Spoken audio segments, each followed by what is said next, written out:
డబ్బు, అనారోగ్యం, ఉద్యోగం, వ్యాపారం అప్పులతో బాధపడుతున్నారా? వెంటనే జేకేఆర్ గురువు గారికి కాల్ చేసి అపాయింట్మెంట్ తీసుకోండి.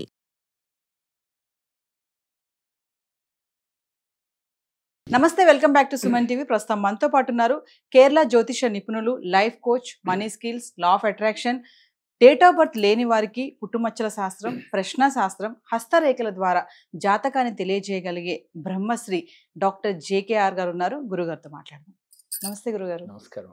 గురుగారు, మరి మే 22న హనుమాన్ జయంతి ఉంది. అవును. మరి ఎలాంటి పూజలు చేస్తే ఈ సంవత్సరం అంతా కూడా మంచిగా సంతోషంగా ఆరోగ్యంగా ఉండాలంటే మీరు చెప్పే సజెషన్స్ ఏమైనా ఉన్నాయా? తప్పకుండా తల్లి. వాస్తవంగా హనుమాన్ జయంతి రోజు ఎవరైతే నమ్మకంతో ఇలా చేస్తారో వారికి నవగ్రహ దోషములన్నీ కూడా తొలగిపోతాయి. ఎందుకనంటే నవగ్రహాలన్నిటికీ కూడా ఆయనే అధినాయకుడు అని చెప్పుకోవచ్చు. ఎవరైతే ఆంజనేయ స్వామిని ప్రతినిత్యం ఆరాధిస్తారో వారికి ఎటువంటి పక్షంలో నవగ్రహ దోషాలు అంటవమ్మ, వచ్చినా ఇబ్బంది పెట్టవు. దీనితో పాటుగా ముఖ్యంగా హనుమాన్ జయంతి రోజు ఎవరైనా సరే నమ్మకం ఉన్నవారు ఒక అరిటాకు స్వీకరించి పూజా మందిరంలో అరిటాకును పరుచుకుని ఆంజనేయ స్వామి ఫోటో కానీ విగ్రహాన్ని కానీ పెట్టి మీరు ఆంజనేయ స్వామి అష్టోత్తరం చదువుతూ ఆ స్వామిని వేడుకోవాలి. అయితే ఒక తమలపాకును తీసుకుని ఆ స్వామి ముందు పెట్టి గంధ సింధూరంతో చేయాలి అష్టోత్తరం చేసేయడం. ఈ గంధ సింధూరాన్ని సంవత్సరం అంతా కూడా నుదుటిన ధారణ చేయాలి. ఇలా చేయడం వల్ల పాజిటివ్ వైబ్రేషన్స్ ఉంటాయి. ముఖ్యంగా శని భగవానుడు అంతటి వాడే ఆంజనేయ స్వామికి దడుస్తాడు అని చెప్పి ఒక కథ కూడా ఉంది. ఎలాగంటే నవగ్రహాల్లో శని అంటే చాలా భయం, అందరికీ భయమే, చాలా పవర్ఫుల్ గ్రహం కాబట్టి. అయితే శని భగవానుడు సూర్య భగవానుడు యొక్క కొడుకు. అయితే సూర్య భగవానుడి యొక్క శిష్యుడు ఆంజనేయ స్వామి. ఒకరోజు తండ్రితో గొడవపడి శని భగవానుడు ఎక్కడికో వెళ్తే ఆంజనేయ స్వామిని కాకేసి సూర్య భగవానుడు, అయ్యా ఇలా జరిగింది, ఎక్కడున్నాడో శనేశ్వరుడు ఒకసారి తీసుకురమ్మని చెప్తే ఆంజనేయ స్వామి శనేశ్వరుడి దగ్గరికి వెళ్ళి రండి అని చెప్పి ఆయన్ని కేకేస్తే ఆయన నేను రాను, నువ్వు చేతనేం చేసుకో అన్నట్లుగా మాట్లాడినట్టుగా మనకి కథలో తెలుస్తాం.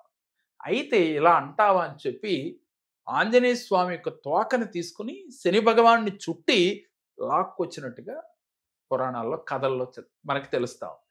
అంటే శని భగవానుడే ఒక పవర్ఫుల్ గ్రహం.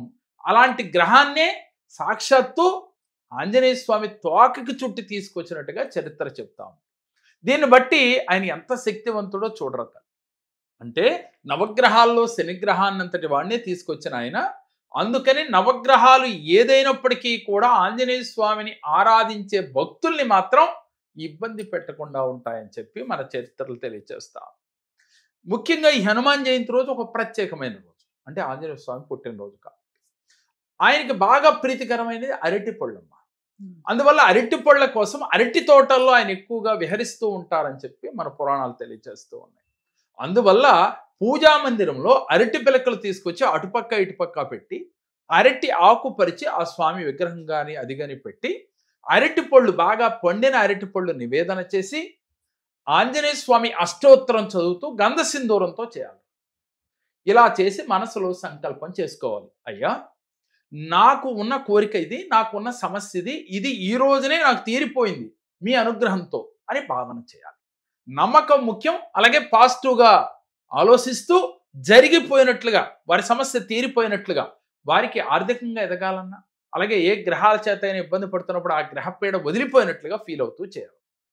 దీనితో పాటుగా తమలపాకు పైన ఒక 21 తమలపాకులు కానీ లేక 54 లేక 108 వాళ్ళ అవకాశం కొలది శ్రీరామ అని గంధ సింధూరంతో రాయాలి.